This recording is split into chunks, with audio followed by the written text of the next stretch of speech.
खुलुमबाय गिबियावनो नोंथांमोनखौ आंनि इउट्यूब चेनेल सोरजिथा क्रिएटिभिटीआव बरायनानै लाग्रोनाय जालायबाय। दिनै 21 एप्रिल 2023 मायथाइनि माखासे गोनांथार निउज आपडेटफोरखौ नोंथांमोननि सिगाङाव फोरमायथिना होनो आवगायनाय जालायबाय। नोंथांमोना भिडिअखौ नायनानै जुदि मोजां मोनोब्ला लाइक खालामगोन होनना आसा खालामबाय। लोगोसे सानफ्रोमबोनि निउज आपडेटफोरखौ मोनबाय थानो लुबैदोंब्ला इउट्यूब चेनेलखौ साबस्क्राइब खालामनानै लागोन होनना आसा खालामबाय। थ' बिदिब्ला जोङो दिनैनि भिडिअखौ जागायनोसै। गिबियावनो दङ मोनसे जोबोद गोजोनथाव खौरां। नंगौ, थारैनो बेयो मोनसे जारिमिन जानानै थासिगोन। जों बयबो मिथिगौ आसाम आरो अरुणाचल प्रदेशनि सिमायाव गोबाव समनिफ्रायनो बायदि बायदि जाथावै जाथायफोरा जाबाय थाबोदों आरो दाबो सम सम जाबोबाय थानायखौ नुनो मोनबाय थानाय जादों। जाय जाथायफोरखौ सिगांनि सरकारफोराबो सुद्रायनो हायाखैमोन, नाथाय बियो दायो सुद्राय जाबाय। नंगौ, आसाम आरो अरुणाचल प्रदेशनि गेजेराव जाबाय थाग्रा जेंनाया दायो सुद्राय जाबाय, जेराव मोन्नैबो रायजोनि सरकारनि गेजेराव मोनसे गोरोबथा जाबाय। मिथिनाय बायदिब्ला मैया गोदान दिल्लीयाव जानाय मोनसे सरकारनि गेजेराव गोबां सावरायज्लायनायनि गेजेराव बे जेंनाया सुद्राय जाबाय। मख'जाथावदि बे आसामनि गिबि मन्त्रि डक्टर हिमन्त बिश्व शर्मा आरो अरुणाचल प्रदेशनि गिबि मन्त्रि प्रेमा खादु बिथाङाबो बाहागो लादोंमोन, जेराव मोननै सरकारनि गोरोबलायनायनि गेजेरजों मोनसे MOU साइन खालामलायनाय जायो। मख'जाथावदि बे हाबाफारियाव मिरु सरकारनिफ्राय नखर मन्त्रि अमित शाह, आयेन मन्त्रि किरेन रिजिजु आरो गोबां अफिसार्स आरो सानसुमैफोरा बाहागो लादोंमोन होनना मिथिनो मोननाय जादों। मिरु रैखाथि मन्त्रि राजनाथ सिंहआ COVID-19 बेरामजों साग्लोबजाना हम क्वारेन्टाइनआव दं।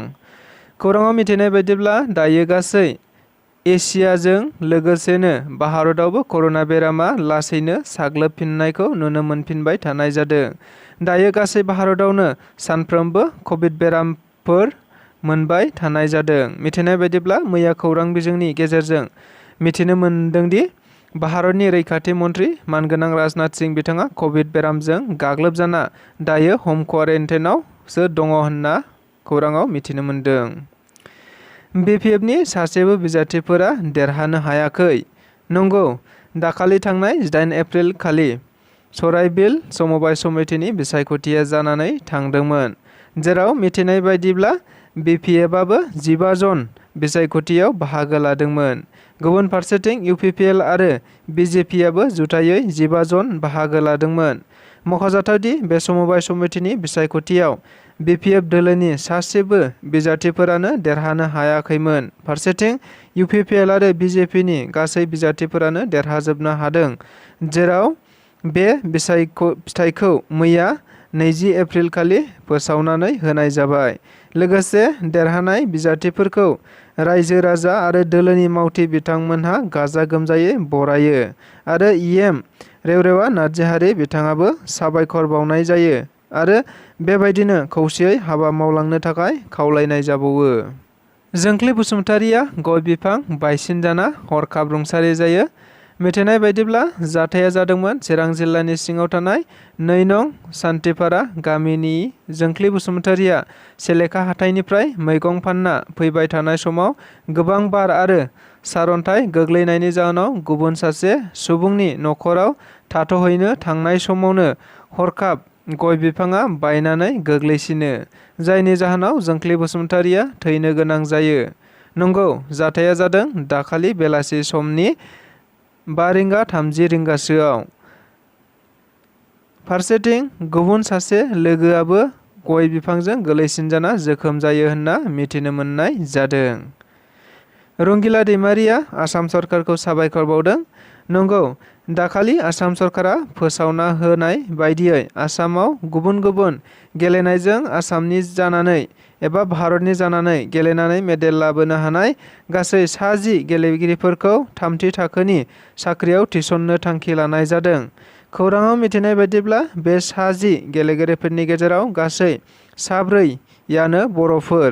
नंगौ, बियो जोबोद गोजोनथाव खौरां खेला गेलेगिरिफोरनि थाखाय, मानोना खेला गेलेनानैबो साख्रि मोननो हायो। मख'जाथावदि आसाम सरकारनि बे थांखिखौ खोनानो मोननानै उसु गेलेगिरि रंगिला दैमारिया गोजोननाय फोरमायनानै आसाम सरकारखौ साबायखर बावनाय जायो। लोगोसे बिथाङा फोरमायबावनाय बायदिब्ला गावो 2013 मायथाइनिफ्रायनो उसुखौ गेलेदोंमोन आरो साख्रियाव थानानैबो गेलेलांबाय थागोन होनना खौरांगिरिफोरनि सिगाङाव रोखायै बुंथिना होबावो मानगोनां रंगिला दैमारि बिथाङा।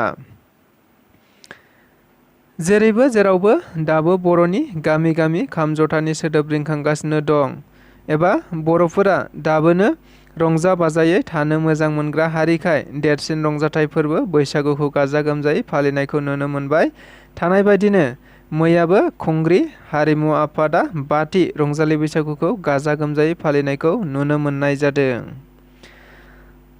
सोर मा बुंदों आं खोनायाखै, नाथाय आं दिनै आंनि बियाबाव गिदिंनानै नुबाय दाबो स' लामाफोरखौ बानायनांगौ दं।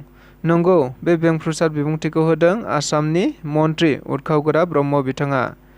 मिथिनाय बायदिब्ला एबा BPF राजखान्थि दोलोआ गोबां खौरां बिजोंफोराव बायदि हाबाफारि लानायनि गेजेरजों बुंबाय थादोंमोन दि BPFआ 17 बोसोराव BTCआव गोबां हाबा मावबाय, जौगानाय लाबोबाय होननानै। नाथाय मैया मन्त्रि उदखावगोरा ब्रह्मआ बुंदों दि गावनि बियाबाव सापागुरियाव जेबो मावाखै।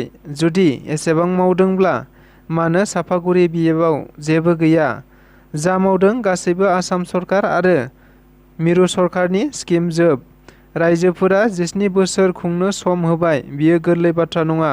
ओंखायनो 17 बोसोराव मा मावदों बेखौ बुंनायनि सिगां जोबोद सांग्रां जानानै बाथ्रा बुंनाया गोनांथार होननाबो गोख्रों रावजों खौरांगिरिफोरनि सिगाङाव बुंथिना होबावो मानगोनां मन्त्रि बिथाङा। बेजों लोगोसे दिनैनि रादाबा बेखिनियानो। गोजोन्थों।